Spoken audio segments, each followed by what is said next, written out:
O Senhor esteja convosco. Ele está no meio de nós. Proclamação do Evangelho de Jesus Cristo, segundo João. Glória a vós, Senhor. Naquele tempo, disse Jesus a seus discípulos: Como meu Pai me amou, assim também eu vos amei. Permanecei no meu amor. Se guardardes os meus mandamentos, permanecereis no meu amor. Assim como eu guardei os mandamentos do meu Pai e permaneço no seu amor. Eu vos disse isto para que a minha alegria esteja em vós e a vossa alegria seja plena. Palavra da salvação. Glória a vós, Senhor.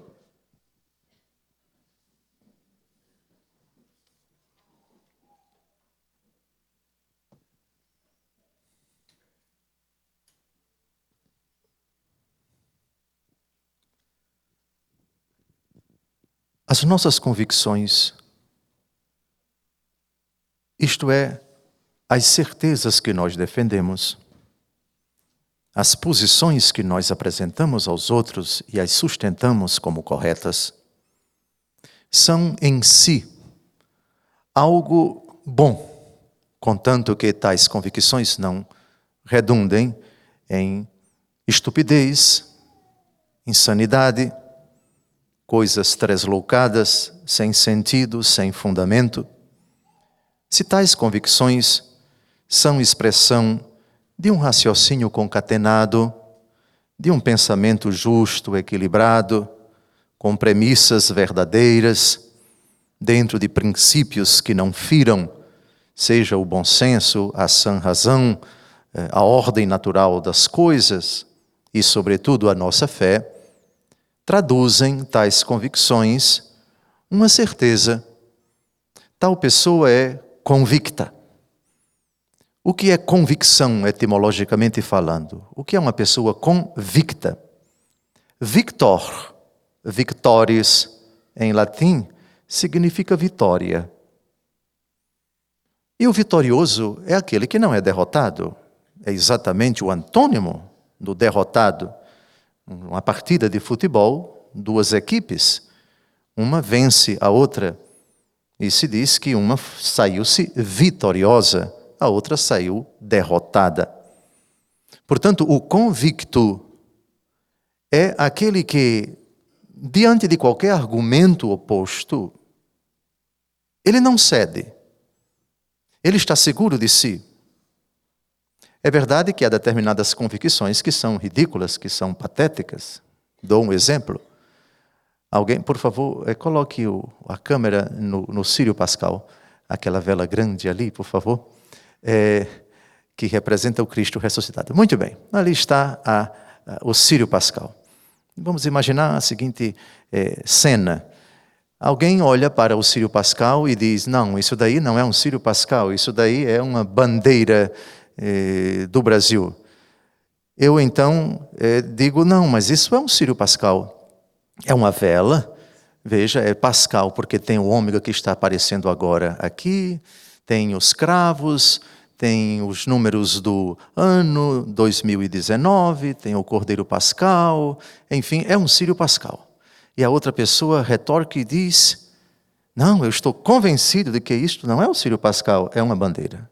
Muito bem. Ele está convicto e eu não consegui dissuadi-lo. Só que é uma convicção ridícula a dele. É óbvio que estamos diante de um círio e não de uma bandeira. Eu não consegui convencê-lo, mas ele está convicto. Não é dessa convicção horrorosa que eu quero falar na homilia de hoje, se bem que na primeira leitura de hoje nós temos pessoas convictas de algo que não faz sentido. E os apóstolos, sobretudo São Pedro e depois São Tiago, vão derrubar essa convicção. Há determinadas pessoas convictas daquilo que objetivamente está errado, que cometem um outro erro. Além de sua convicção ser objetivamente equivocada, elas tentam fazer aquilo que não pode ser admitido jamais. Versículo 19. Por que vós agora colocais Deus à prova, querendo impor aos discípulos um jugo que nem nossos pais e nem nós mesmos tivemos força para suportar? Então temos um problema sério na convivência humana. Quando uma pessoa convicta de algo que objetivamente não tem sentido, como se isso não bastasse, elas ainda tentam impor para os outros suas convicções malucas. E isso, lamentavelmente, existe dentro da igreja. A primeira leitura de hoje começa com uma frase dolorosa. Naqueles dias, depois de longa discussão, Pedro levantou-se e falou aos apóstolos e anciãos. O contexto nós já sabemos, porque a narrativa da primeira leitura de hoje é a continuação da narrativa da primeira leitura da missa de ontem. Quem participou, lembra. Dentro da igreja havia convertidos oriundos do judaísmo, os chamados judaizantes, os que outrora observavam a lei de Moisés, e aqueles oriundos da gentilidade, ou seja, do paganismo. Então, convertidos que vieram do judaísmo e convertidos que vieram do paganismo. Os cristãos oriundos do judaísmo, alguns deles, defendiam a seguinte tese: para seguir a Jesus, é necessário continuar a observar a lei de Moisés. Portanto, é necessário observar o sábado, é necessário fazer a circuncisão, é necessário fazer tudo aquilo que a lei de Moisés determina, porque o homem é justificado pela prática da lei de Moisés. Quando eles começaram a pregar isto, levantou-se uma grande discussão, uma forte oposição. Afinal de contas, qual foi a novidade que Cristo veio trazer? Então, a discussão vai ser dirimida em Jerusalém e todos sobem para lá. São Paulo também, Barnabé também, e os grandes apóstolos estão lá em Jerusalém para discutir a questão. Tudo começa com muita tensão, com muito nervosismo, depois de longa discussão. Levanta-se a voz do bom senso. Primeiro São Pedro, depois Tiago. E todos estão atentos àquilo que eles fazem, àquilo que eles dizem. A ponto de, depois de uma longa discussão, diz o versículo 12, houve um grande silêncio em toda a assembleia. Barnabé está ali, Paulo está também ali. Ambos começam a narrar as maravilhas que Deus havia realizado por meio deles entre os pagãos. Bendizei o seu santo nome, diz o salmo que acabamos de cantar.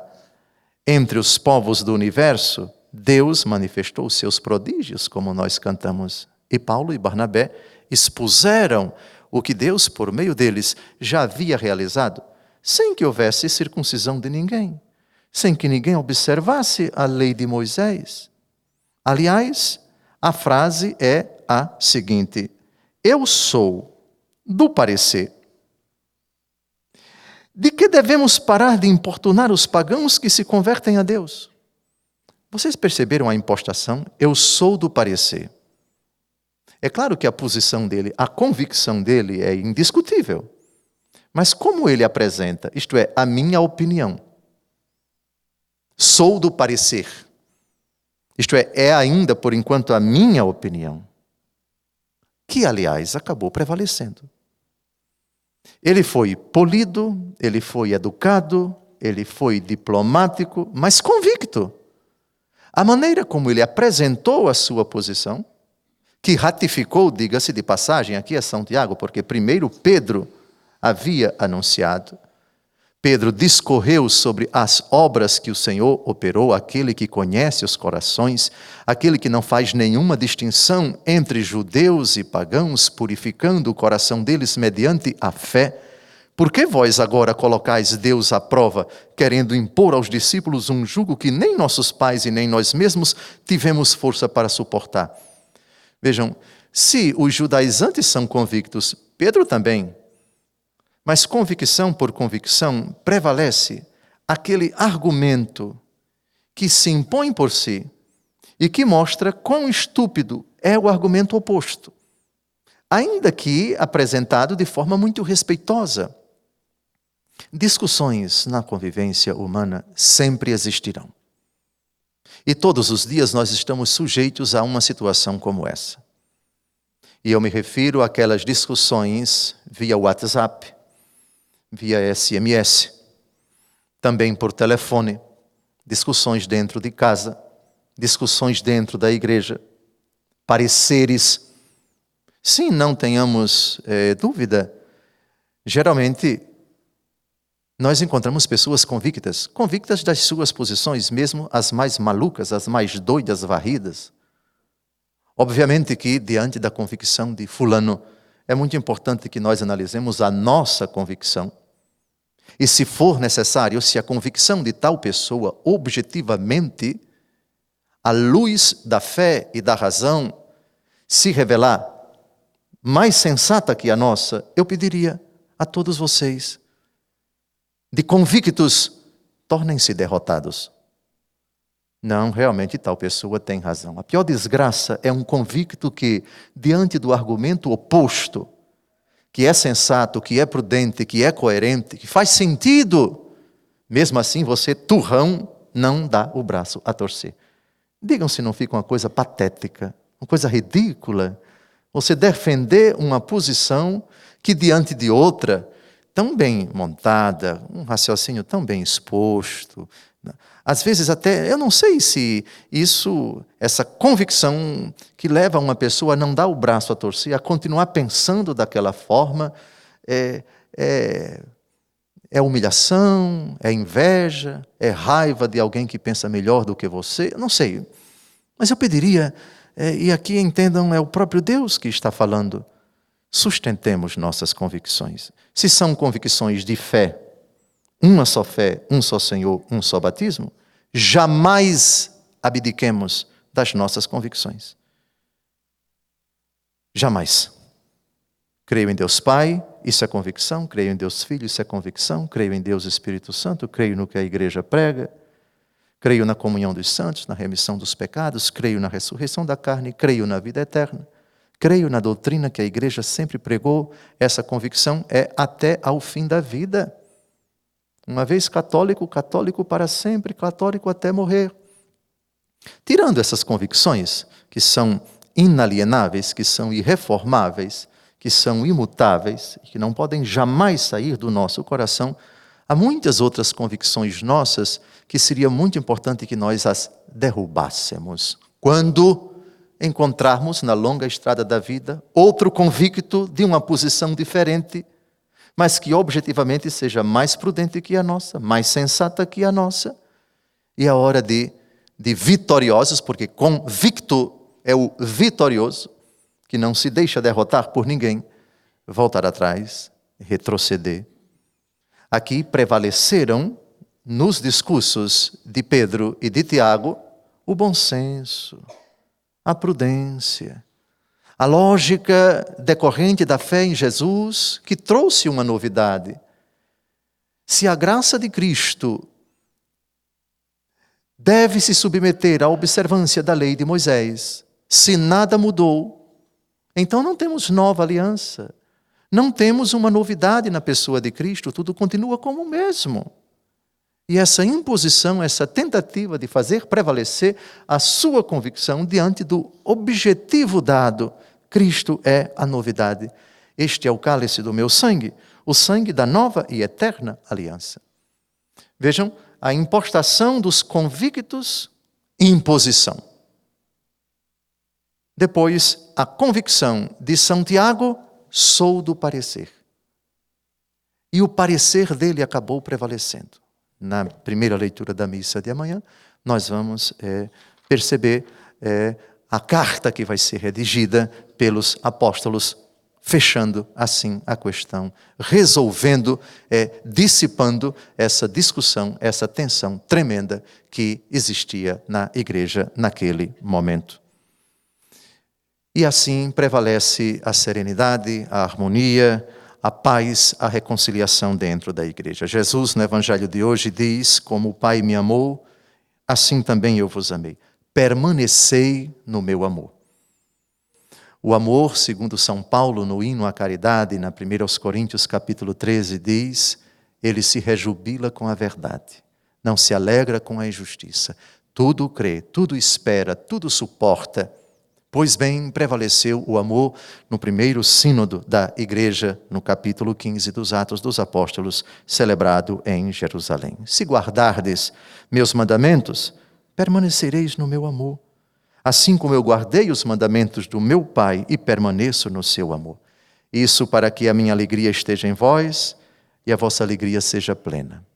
A alegria de Jesus em nós, alegria plena, onde não há lugar para imposições de convictos, de posições insustentáveis.